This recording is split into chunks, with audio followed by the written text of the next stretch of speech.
Howdy, y'all. Welcome back. Thank you for being here. Today, we're going to look at the city of Aachen, considered to be the westernmost city in all of Germany, lying 38 miles to the west of Cologne and bordering the countries of Belgium and the Netherlands. Aachen is most famous for being the coronation site for 31 Holy Roman emperors, with this location chosen by Charlemagne, beginning with the construction of his immaculate palace of Aachen, founded in the 790s. A majority of the work on the city of Aachen continued through the early 800s. Aachen was, by the Renaissance period, a renowned fortified city, a bastion star fort city. The current narrative points to Aachen being occupied since Neolithic times, with both quarries and burial mounds found during excavations of the city that date back to roughly 2500 BC. The continued use of burial mounds throughout the Bronze Age have led many to speculate that Aachen has long been a location associated with religion. By the Iron Age, Aachen was under the control of the Celtic tribes, who began exploiting the numerous hot springs that occur naturally throughout the landscape of Aachen. The Celtic peoples of Aachen worship the god of the hot spring, the god of healing, and the light bringer, known as Granus or the Granica Apollo. When the Romans first discovered and then captured the city of Aachen from the Celtic tribes and amalgamated it into their kingdom, it was known as Aqua Granis. The hot springs were quickly utilized by the Roman legion, who not only built out this ancient city, but actually constructed running water systems to transport the hot spring water throughout the city of Aachen. For most of its early history, Aachen was then considered to be a Roman spa or resort town. Foundations of at least 3 ancient bathhouses that used the hot spring water have been excavated in Aachen. During the Germanic invasion of Roman lands, Aachen became a main point of contention and was laid to siege in roughly 375 AD, when the temple to Granica Apollo and much of the hot spring system throughout Aachen was destroyed. We're told Romans quickly withdrew from Aachen, abandoning the city, which was then occupied, some would say inherited, by the Frankish people. Subsequently, we're told by the year 470, Aachen was almost entirely free of Romans and was being controlled by a conglomerate of Frankish leaders who ruled from nearby Cologne, and Aachen was also home to one of the largest Jewish merchant communities in history. Keep that in mind as we dive further into this history. The first Carolingian to become king of the Franks, known as Pepin, was encouraged by his constituents to fortify the ancient city of Aachen, which he did with a castle. A tradition began of spending Christmas through Easter at the castle in Aachen, which continued under the rule of Charlemagne, who first arrived to Aachen for Christmas in 768. Charlemagne, who was said to have fallen in love with the city, or fell in love with what he founded here, ordered the rapid construction of a massive cathedral and palace in Aachen, which he used to spend his winters. While unifying his kingdom, Charlemagne was said to spend every Christmas through Easter at Aachen through his death in 814. At that time, work was still continuing on Charlemagne's plan to further fortify this great city. For lack of a better term, while Frankish leaders called Aachen home, the city was very much a Jewish royal community as well. The Jewish community of Aachen actually lived within the palace walls, alongside the Frankish kings, and in Jewish texts, Aachen is referred to as Ash. The leading merchant of Aachen during the reign of Charlemagne was Isaac the Jew, who actually organized a pilgrimage to the Islamic kingdom in 797 during the Islamic Golden Age. Isaac stayed for 5 years before returning to Aachen with innumerable discoveries, new teachings, inventions, and even new beasts that Europe had never seen before, including a massive Asian elephant named Abul Abbas. It was from the knowledge shared by the Islamic teachings, blended with the secrets of Jewish mysticism, amalgamated with the beliefs of early Christianity, that the Holy Roman Empire was brought to power and able to covet so much of the knowledge.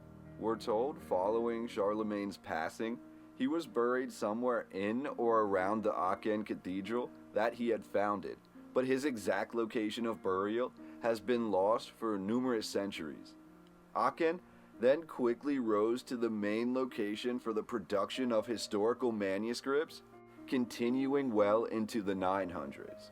Numerous raids on Aachen culminated in the fortifying of the entire city of Aachen into a bastion or star fortress city, which began under orders of Emperor Frederick Barbarossa in the year 1172.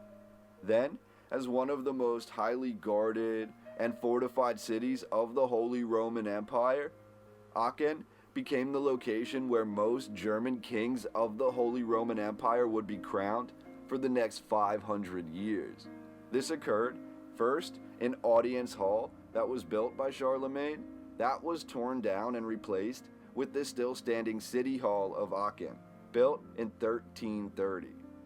Throughout all of this, we're told the Jewish population of Aachen remained steadfast in securing Aachen's position for the future, and the Jewish elite of Aachen attended and offered gifts at the 1486 coronation ceremony of Maximilian I.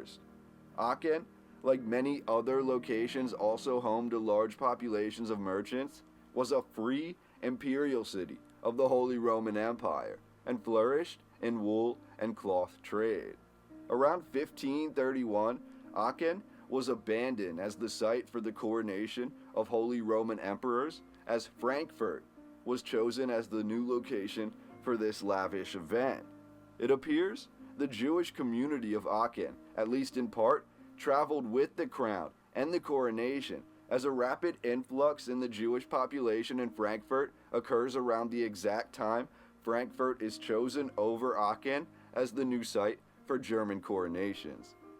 By 1598, Aachen was invaded by Spanish-led troops from the Netherlands. If that statement wasn't loaded enough, we're told holy wars then broke out soon afterwards, which culminated in the 1629 event where the Jewish people of Aachen were expelled from the city.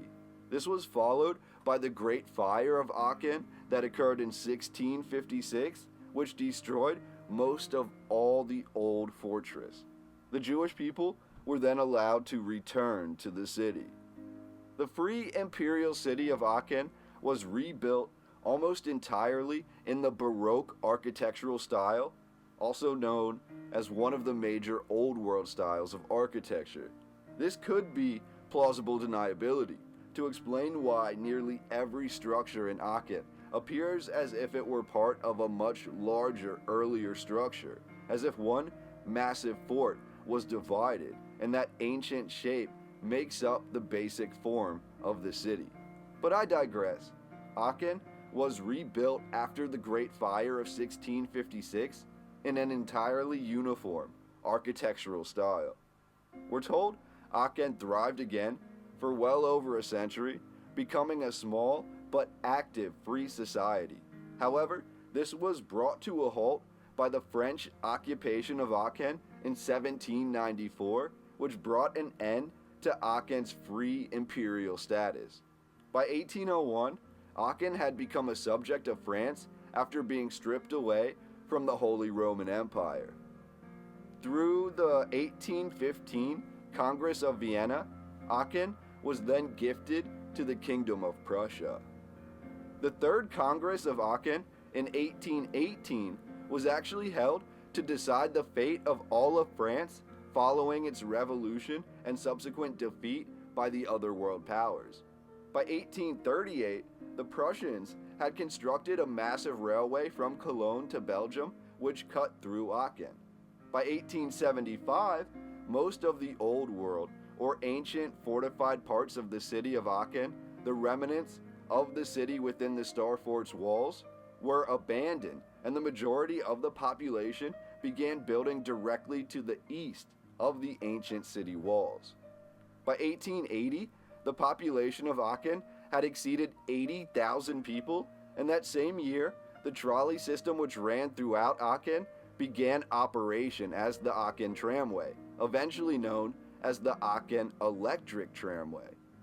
Aachen remained relatively untouched throughout most major conflicts until World War II, when Aachen was destroyed first during air raids in April and May of 1944.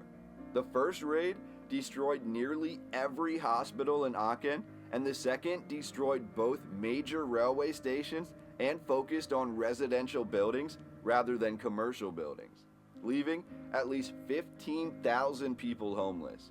The ancient Star Fort walls of Aachen were then further destroyed under direct orders in September and October of 1944.